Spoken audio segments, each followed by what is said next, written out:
Hey everybody, here we are on Easter Sunday. So it's kind of a cloudy, little cool day. Maybe gonna get a little rain here in North Texas, but it's Easter and many of you might be looking for eggs or looking to see what the Easter Bunny left you. But it's still the weekend and that means gardening activities have to keep going. So let me just give you a tour of what's been going on for the last week. All right, so the Jamaican hibiscus plants that we grow every year, if you've seen my previous videos, are in the ground. So we kind of fancied it up this year. Basically, we put these little raised beds, as you've seen me made, with the little raised bed board and bricks there, kind of like human Legos, adult Legos. So we filled it with dirt and filled it with mulch, and here we have put the hibiscus that, if you saw me on my previous video, I started them with the grow lights and now they're really big. Once these things catch, you can see all the leaves that start to grow. The center leaves, start to grow, and they really take root fast. So I've got a cage around it because in our neighborhood here, we've got rabbits. And when the plants are young like this, one year I saw that they were all eaten up, which made me really mad. But here we got them in, like I say, last weekend, and got the cage around it to protect them, and so far so good. Got the irrigation to water them, and we got them in early because hopefully they're going to be bigger plants. When we put them here, the ground hasn't been the greatest. There's like maybe a couple inches of good dirt. Then it hits rock solid clay. So I wanted to fancy it up a little bit and bring them up, and looks like they're doing good, and we hope that they'll be bigger this year like they used to. When, if you come around here, we used to put them here in the front and they just took over this whole front flower bed. Now the cannas take over.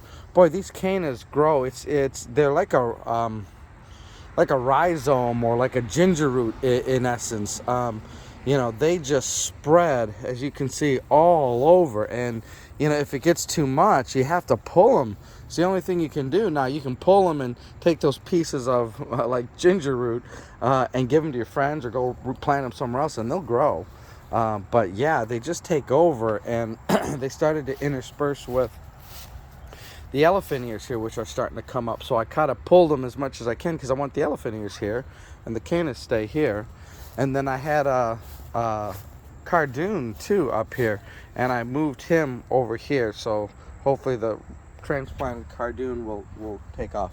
And then some elephant ears here that we've grown every year. So the front flower beds are doing pretty well, coming back. Let's take a look here, see some of the other stuff. We've gotten some marigolds, a tray of those, so we'll plant them in and about the garden. Some elephant ears and stuff coming up here again. The weather's warming up, so they're all starting to emerge, which is great. Let's go in the back. Give you a tour here of some of the activities.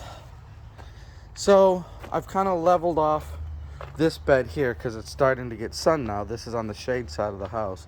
The parsley seems to grow. I put 2 dill plants, some marjoram, and some celery. So when you buy a celery at the store, you can cut the bottom off and let it root and see if you can't grow some new celery. So we're gonna see what we can do here. It's just a fun experiment. I need to put some mulch over this to keep this moist because it will dry out. I had these bricks from my other house, and I brought them here to my mom's house for where the garden is, just to give it a little border. And if we backfill this with some dirt and some plants and something, just to keep it from spilling over into the pathway there, just a little more organization. Blueberry plant is still alive. It doesn't look so great, but it's still alive. What I'm really surprised at is the gooseberries are coming back nice and healthy after transplanting them, and after kind of like, fingers crossed, are they gonna survive kind of thing. So yeah, they are. The circle here has some cannas. These are red cannas, where in the back there, in the front they're yellow. We started to put some flowers around our circle and some little decorations that my mom puts up. So yeah, there's some wild oregano and some herbs that got blown into here. So as we put the flowers, we'll pull that out. But it smells nice. And then we'll fill this in with some flowers throughout the spring here. I planted some wild gooseberries from that plant. It kind of resprouted, you know, and I took pieces of that and put it around here. Same with this blueberry. We'll see if it grows and makes more. The fruit tree got a little fruit there. That's good. Maybe we'll have some nice fruit. Flowers, some I forget what these are called with the leaves. I want to call them columbines, but I don't think that's what they're called. But I like those because they'll fill in, and we got to keep the weeds down. I'm awaiting hopefully some mulch to put around here to keep all these weeds down. As you can see, the fruit trees are doing good. Asian pear looks really, really nice. But behind you can see the cherry tomatoes. This is cherry tomato row. And you can see I have like little 6-inch high bricks with some dirt and mulch, and they're doing really well. They're getting big with lots of flowers, and I expect them to kind of start, you know, trellising up the fence, and we'll have some nice cherry tomatoes here on this back row. It's really a great growing space.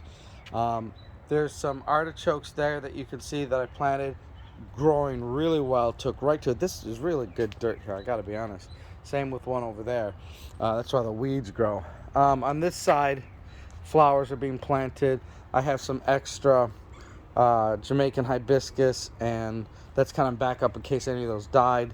And then some more artichoke I put in there. Here's my hot peppers, scorpion peppers from last year. Still alive. I got to put them in a bigger pot. I ran out of pots though for that size, my grow pots. Bitter melon. I planted some over here, I'll show you, but these are my backup too. But they're growing, and maybe I'll put them somewhere as well. My hot peppers in grow bags. I like to put those last year's in grow bags like this, maybe a little 5 or 7 gallon. The herbs, the dill, just coming along. Dill's good until it gets hot, then the heat destroys my dill. I have to find maybe a shadier place for it. The peonies, this is my wife's doing, from a couple years ago. She put the peony bulbs in there, and they finally came really nice. The rain kind of closed up the petals, but really nice to see those this year. The dwarf banana plants have survived the cold, and it's coming along, so we're going to keep that going. The peppers and eggplants look like they took, and they're starting to grow too. You know, you do the transplants, and it seems like, you know, are they taking, are they growing? And it just takes a week or two to get them roots established from the nursery to your own garden.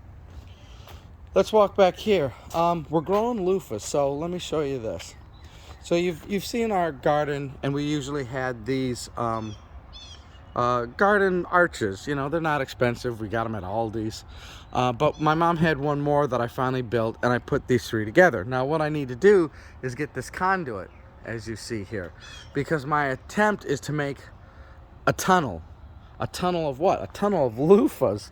So I planted some loofahs here, and loofahs are gonna, like a cucumber, climb, and maybe start going across and then hang down. And so it's just a fun experiment to see if we can build a little tunnel with hanging things. I got 3 loofahs already started in these container grow bags. I got 3 more spots and 3 more that I started at home, so hopefully those seeds are sprouting. But we'll see what the loofah does, if we can make it a tunnel or not. I don't know. Here is some Armenian cucumber. They're a very long cucumber. They're fun to grow because they're an interesting plant, unlike those smaller cucumbers that everybody's familiar with here. But I put them in some grow bags. I got to get some mulch today. I got to go out and get a couple more bags of mulch. Here's my bitter melon. So the package said 7 to 21 days to germinate. I was like, oh gosh. And being in the raised bags with the sun, I was like, oh, are they going to dry out? But no, they came through, so that's great. So those other ones are backups, which is no problem. I got my frames up, and so here's the thing, like a lot of you don't got unlimited funds, so I built new frames, but then it's like, well, I'll hold off on spending a ton of money if I don't have to. So I had the grow bags still from my previous gardening. You don't throw anything away, you never know when you'll reuse it. I've got the watering up higher to get the water in the grow bags and stuff, and yeah, I got the frames. I've always had the frames. They last. You just gotta maybe restring them. And I got some space here for some more. I kind of used everything. It's going right up against the apricot tree. Here, it's spring, and so peas, are good to grow. Now, you know, if it gets really hot, then they're going to be done in, but hopefully we got another month here that they'll grow. We'll get some snap peas and that'll be fun. The biggest surprise of all is how well these potatoes have done. I mean, honest to God, it's like an Amazon forest back here of potatoes with flowers are even going to have. Now, I guess if I remember my gardening, how do you know when potatoes are done? Well, these die back, I guess, and get brown, and then, you know, they're done. Or something about after the flowering. But we'll see, because we put these in February, right? And so they started to emerge in March, and now it's April. So by May, I hope I'm pulling them because the sweet potatoes got to go here. But it's really nice to see that do so well. I mean, it's really spectacular plants. Here is, again, cucumbers, different varieties from the big box stores and that. And because this is about a foot, maybe even a 2 foot wide, I can put stuff here like peppers in front. And that way it might, you know, give it some, well, just utilizing the space. Here are some Asian long beans that they're sprouted and growing. And then some peppers and cucumbers there. We love the whole neighborhood. We feed the whole neighborhood with our excess, right? Cucumbers and all that good stuff. Artichokes growing well. The cantaloupe is starting to grow, and we're going to let that sprawl. Celery, fennel, the lettuce and cabbages. Again, it's starting to bolt. I'm worried that it's getting hard. Arugula, which was really nice and tasty. Yeah, this is, you can't grow it in the heat. It's not going to last. So I have to grow, pull it up, maybe put some more Swiss chard or something that takes the heat. The onions are looking really nice. Some of them are really big. So we'll be sharing our harvest of nice onions with people. And then that'll free this bed up too, because the onions will be done. We'll pull that. Goji berries are doing well. They're starting to, I trimmed them back. They're starting to cascade down. They're like a waterfall. And so I got to trellis them up. And I go back and forth whether I want it in this frame or more of this kind of string and posting. I think this may be better long term. I have to play with that. The raspberries, I'm really happy that they survived. I really am.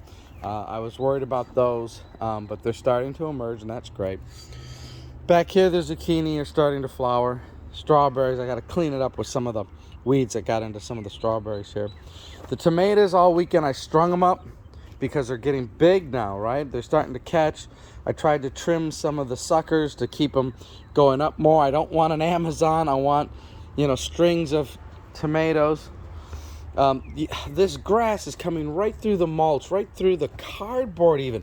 I can't believe how we got some sort of killer weeds. I wish my plants had that type of tenacity, or I wish I could eat the damn weeds. I'm really happy that the 5 blackberry plants that I bought from Stark Brothers survived. When we opened the box, they kind of were bounced around a little bit, and even some of the stem were broken. I was like, oh no, they're dead. But no, they really took root here, and that's really good.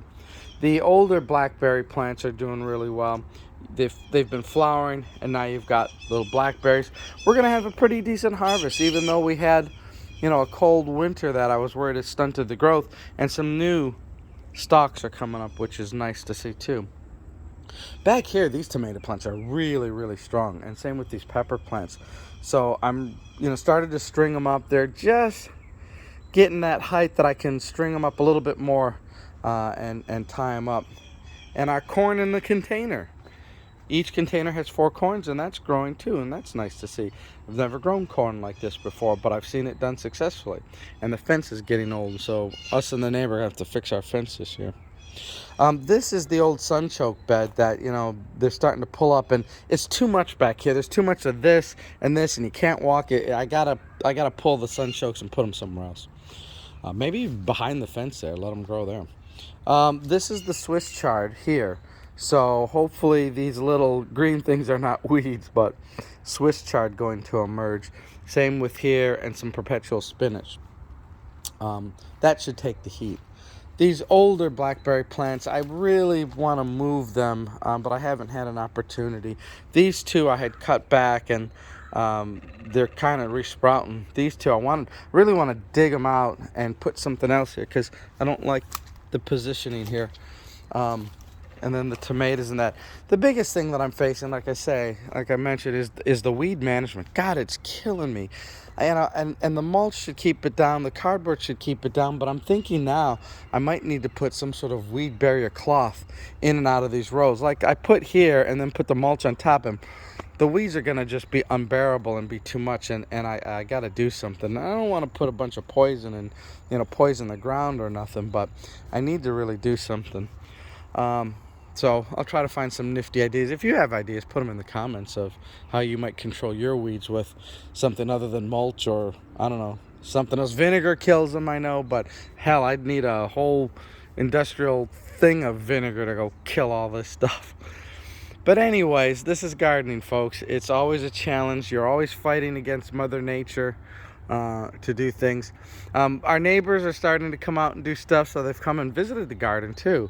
And one of our friends who has a little group of ladies too that kind of, do like, how to do your own canning and drying foods and kind of your self-sustaining for these hard times. They're going to come and visit the garden here too and see what we got. So it's nice to share with people what we've done and how we're doing things and give other people ideas. And we're constantly learning and learning from each other. So thanks for watching these videos. It should be a fun spring and into summer to see what we grow and continue to grow. And as always, thank you again for watching.